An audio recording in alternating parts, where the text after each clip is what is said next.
আসসালামু আলাইকুম সেভরান, সবাই কেমন আছেন? আশা করি সকলে ভালো আছেন। আমি আপনাদের দোয়াও ভালোবাসায় ভালো আছি।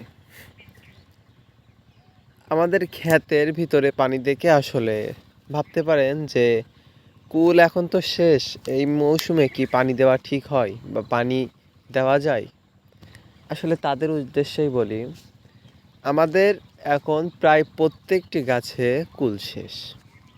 আপনারা জানেন যে আমরা একটি কুল পাকানোর জন্য একটি ওষুধ ব্যবহার করেছিলাম। ওষুধটির নাম হচ্ছে ইসোবিয়ান। তো ইসোবিয়ানটি দেওয়ার ফলে আমাদের যে কুলগুলো ছিল, এই কুলগুলো সবই কিন্তু হলুদ হয়ে যায়। হলুদ বলতে সাদা হয়, মুখের দিকে একটু একটু লাল, একটা সুন্দর একটা কালার আসে, যেটা কিছুটা এরকম দেখতে। এটি তো পড়েছিল। আর আপনার কুলকে ওই ঔষধের মাত্রা যদি ঠিক রাখতে পারেন, তাহলে আপনার কুলকে অনেক সুন্দর এবং মোটা তাজা করে। তো আপনারা ভাবেন যে হয়তোবা আমরা অন্য কিছু ইউজ করি, যার কারণে আমাদের কুল এত পাকে, এত আগাম শেষ হয়ে গেছে। না, আমরা শুধুমাত্র ইসোবিয়ানটাই দিয়ে থাকি। আর এই ইসোবিয়ান দেওয়ার ফলে আমাদের কুলগুলো কিন্তু এখন শেষের পথে একদম। আর 1 থেকে 2 ভাঙা দিলে কিন্তু শেষ।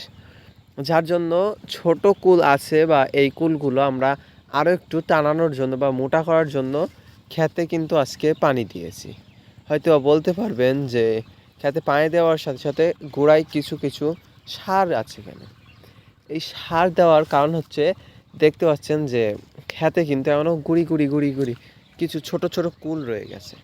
এই কোলগুলো কিন্তু আমরা একটু বড় করতে চাচ্ছি।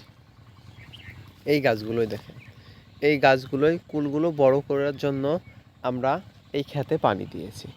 তো আপনারা যদি ইসোবিয়ান কোথা থেকে পাবেন, কোথায় পাবেন, কোথা থেকে নেবেন, এসব কিছু না বুঝতে পারেন, তাহলে আমাদের ডিসক্রিপশন বক্সে আমাদের হোয়াটসঅ্যাপ নাম্বার আমরা দিয়ে রাখবো।